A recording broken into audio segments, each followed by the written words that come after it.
According to the law of Moses, all young males except for those of the tribe of Levi were required to be part of the military.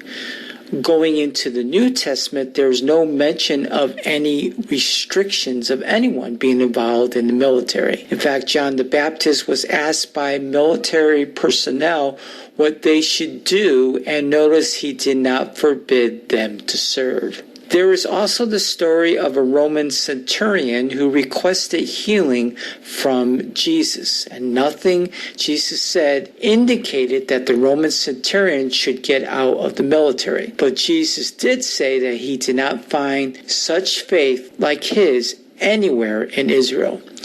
In the book of Acts, there were a number of incidents of people being involved in the military, but there is no indication in the scriptures that those in the military need to leave that profession. However, there are two main passages that deal with this matter in the New Testament.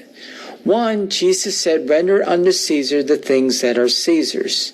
Thus, if it is required for one to be for a period of time involved in the military, then one should do so in order to render under Caesar the things that are Caesar's.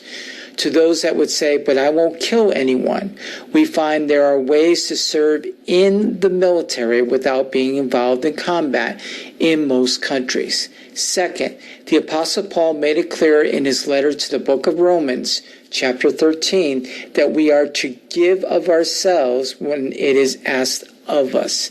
However, the purpose of this presentation is not to convince all to vote, be a part of the military, or salute the flag, which I have already dealt with, but to show that the Watchtower is responsible for unnecessary bloodshed concerning their stance of having no involvement in any government in any way, and I will prove that to you. Jehovah's Witnesses are taught that they are to be politically neutral, and thus they do not salute any flag, vote, hold public office, or to be a part of the military.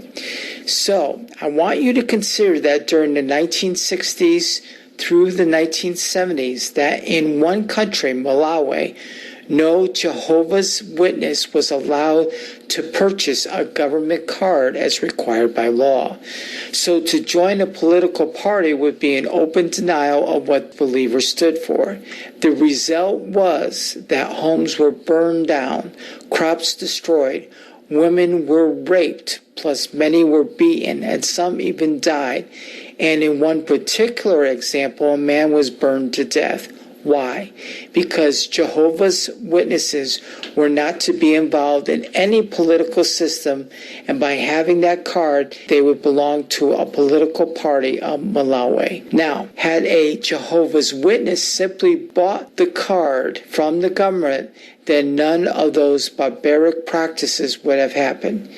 Yet the Watchtower made it a point that they are not part of this world system of things. At the same time, in the country of Mexico, Jehovah's Witnesses face a dilemma also. Young men were to serve in the armed forces and be available if the normal military needed them.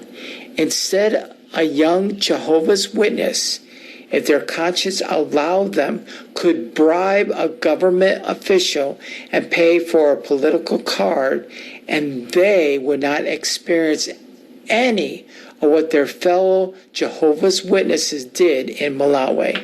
So while Jehovah's Witnesses fled to other countries, had their homes burned and crops burned down,